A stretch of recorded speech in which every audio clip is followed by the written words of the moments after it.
And welcome to Dukascopy TV. Today we are looking at regulatory changes in the asset management industry. I'm joined by Pascal Muller, Managing Director of ANSA, to look further into this. Welcome, Pascal. Welcome. Thank you for inviting me today. What is the regulatory impact on asset managers and family offices? Yeah, in Switzerland, two new laws are supposed to be enforced during the coming years, what we call the LS-FIN and the LE-FIN. And those two regulations should make big changes in the IIM industry.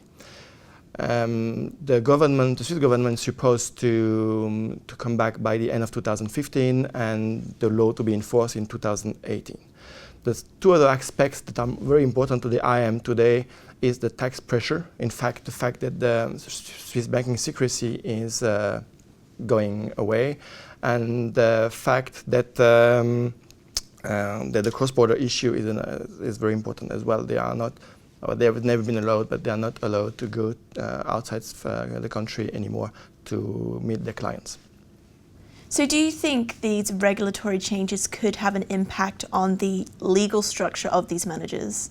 Yeah, they have to run different objectives due to this. First, they have to share their compliance and risk management environment, which they didn't have to do before. Second, they have to reduce their costs. Third, they want to access their cross-border client, as I said before. They want to keep their autonomy because they've never been used to work in a big institution. They want to keep small companies.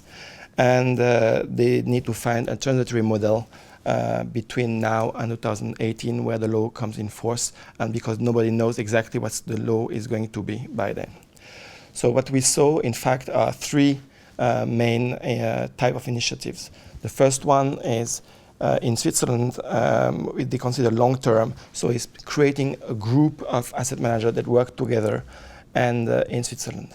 The second type is cross-border. We saw that some asset managers try to put in place companies outside Switzerland to let their clients the time to adapt themselves to the new regulation and the changes in banking secrecy. And the third one are the ones that do nothing.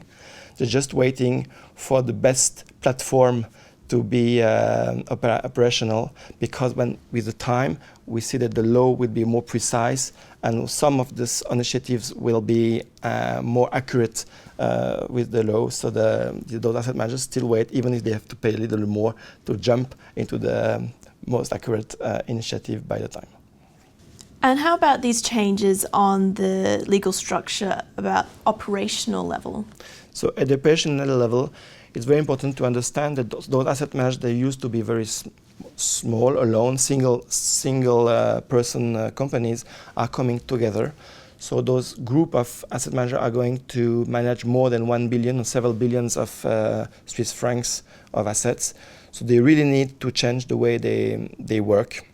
They need more systematical compliance, more systematic risk management. They need more IT and more organized processes.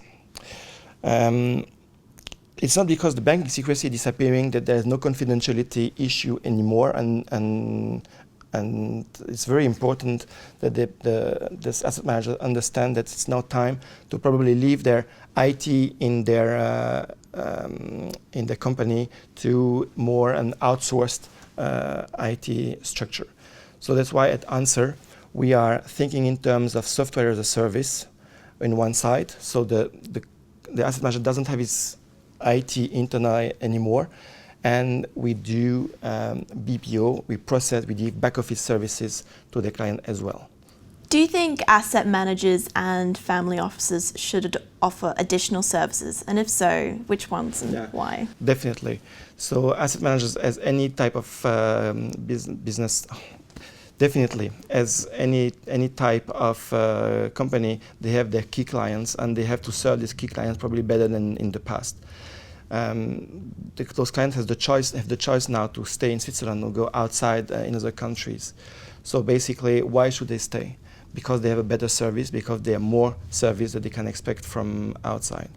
So what we think is those asset managers should definitely give more reporting, more for the client more consolidated reporting, provide those kind of service maybe for free in order to keep them in their company, and also maybe provide more service like accounting and tax advisory, etc. So for those type of clients, they move from the asset manager to the small family office company.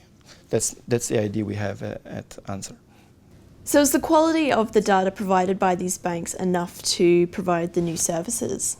It's a very good question. In fact, because those group of asset managers are going to do their compliance, they are going to do their risk management at a higher level than they used to do in the past, they need probably better data. It's not enough anymore to connect to the banking system to do their job. They really need to have their own IT and their own services. So in fact, how the banks are working on it. Some banks are provided a very high quality data, so that what we call data feed, and some have in fact no data feed at all. And then we have everything in the middle. And the idea is to use the service when it's possible, to use partially those data feed when what we can use of it.